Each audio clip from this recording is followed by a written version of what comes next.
Good evening, Collegiate Dawarkans! Welcome back po dito sa ating YouTube channel. And for today's video, good news po ang ating balitang hatid sa inyo. No? But before natin po simulan yan, nais ko po muna magpasalamat sa mga walang sawa po nakasuporta sa atin. Mga Collegiate Dawarkans, shout out po sa inyo. No? Lalong higit po sa ating mga masusugid talaga na taga-subaybay dyan.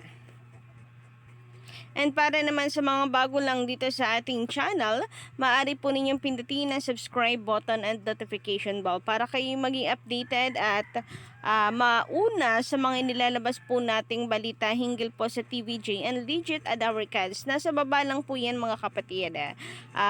Nasa bandang kanan po, libre-libre lang po pindutin yan. Kaya wag na po kayong magalinlangan at magdalawang isip pa. Basta po basta sa TVJ, magkaisa po tayong lahat para depensahan at ipanalangin po na sana ay yung korte ay pumabor po sa TVJ. Yan na lang po ang panalo na atin pong pinaka-inaabangan.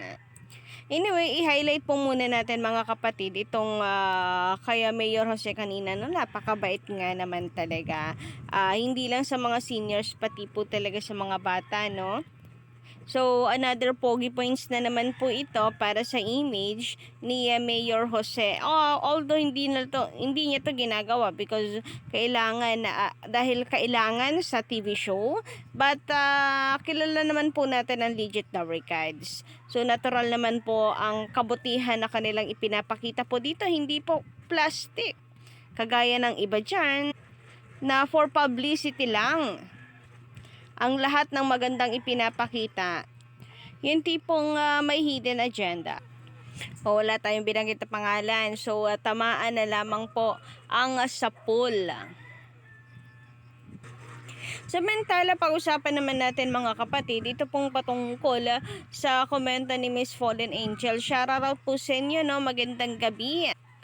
Sabi niya, Hanabishi ba? Okay lang yan. Ganun talaga. Business is business. Kung sino pinaniniwalaan ng sponsor, normal lang yon. Ang mahalaga, madami pa ding sponsor ang TVJ. Nako, salute po ako sa inyo, no, sa pagiging understanding niyo, Miss Falling Angel. Pero totoo naman talaga, yan na.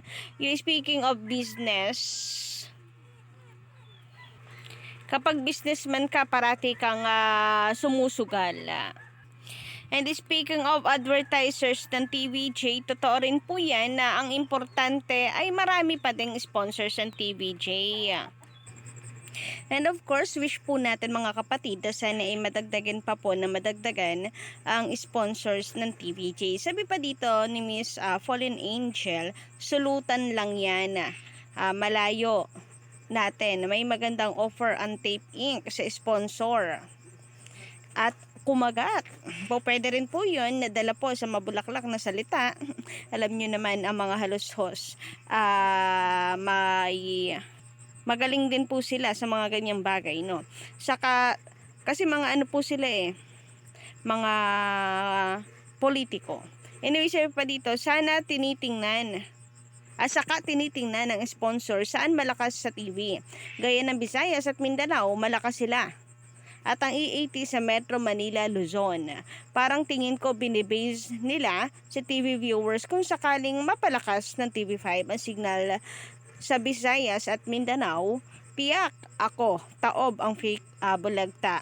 Now sa TVJ. Sa Coke naman harang ng mga halushos dahil may share nga ito sa Coca-Cola Company kaya no choice.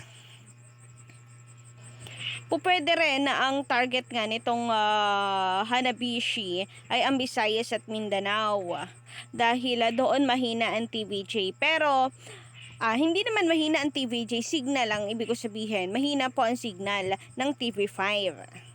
Kaya pagdating sa Visayas at Mindanao ay maunti po ang ratings ng TVJ.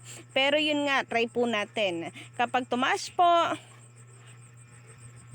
ang ng TVJ, ng TV5, ang lawak po ng TV5, pati po sa Visayas at Mindanao, ewan ko na lang po talaga kung saan pupulutin ang tape bulaga. Kasi marami rin po ang hindi na lang nanonood sa television. Hindi naman porke may mas mataas doon sa Visayas at Mindanao itong kabila or ang Tape Inc. Ibig sabihin lahat na ng taga Visayas. Biruin niyo po, nasa 2% lang ang nanonood sa Visayas at Mindanao. Ibig sabihin, napakalawak din po ng Visayas at Mindanao. So kung ibig sabihin po niya kung 2% lang, marami ang hindi nanonood. No? Mali natin yung 2% na yun. Yun lang talaga ang kanilang mga fans doon. O baka yung iba no choice pa, 'di ba? So ibig sabihin marami pang hindi nanonood ng television doon kasi mas pinipiling wag na lamang manood kaysa naman panoorin yung ayaw nila.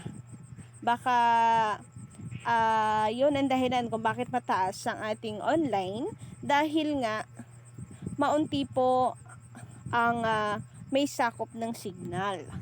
So umaasa na lamang po online. Kesa nga naman manood sa kabila, sa online na lamang po tayo. And narito nga mga kapatid ay talaga namang kahit po mahina sa Visayas at Mindanao, nananatili naman pong number 1 ang TVJ. So, ito pala na nakakatawang eksena po kanina. Pumiga sa highway yung tatlo. Grabe nga po yun. So, napuno na naman po ng tawanan ng ating pong tanghalian ngayong araw. So, base po dito sa post ng noontime ratings po noong August 24, 2023. Ayan, kahapon po yan mga kapatid. Lamang na lamang po ang TVJ. Kasi meron po silang 4.7%. Ang Showtime naman ay combined na po ang tatlo na po tatlo nilang channel, 4.0%.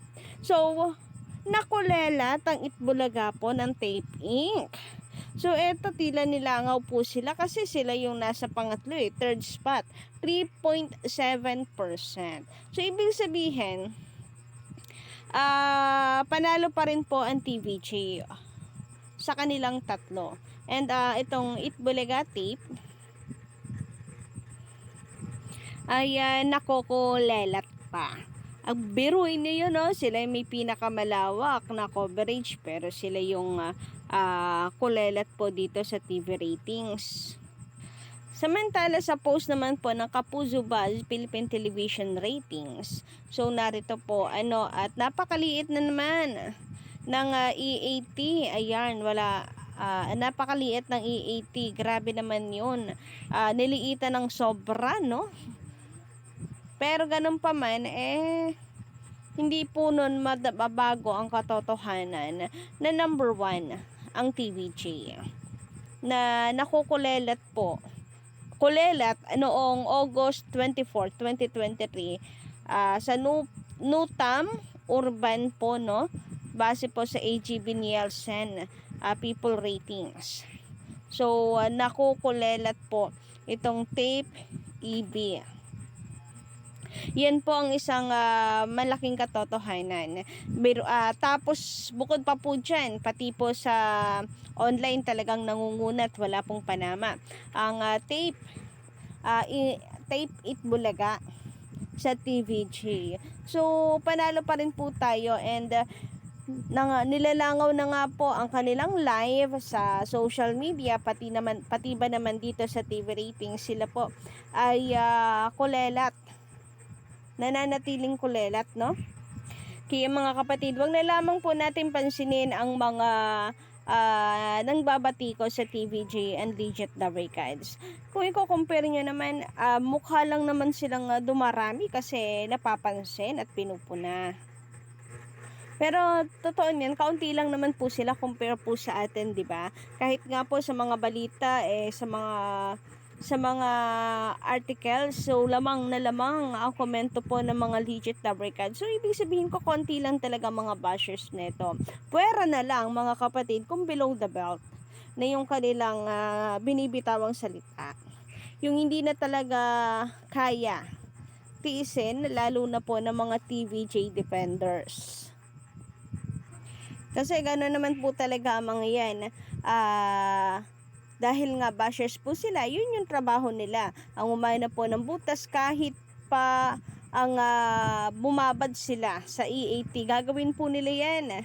Bumabad sa palabas po ng TVJ para lamang may masilip po sila, may makita po silang mali, para meron po silang mababato sa TVJ. So, ganun lang naman po yun. Yun lang naman po yung circle nun. So, kayo po ba mga kapatid, anong inyong masisihinggal dito? Just comment down below.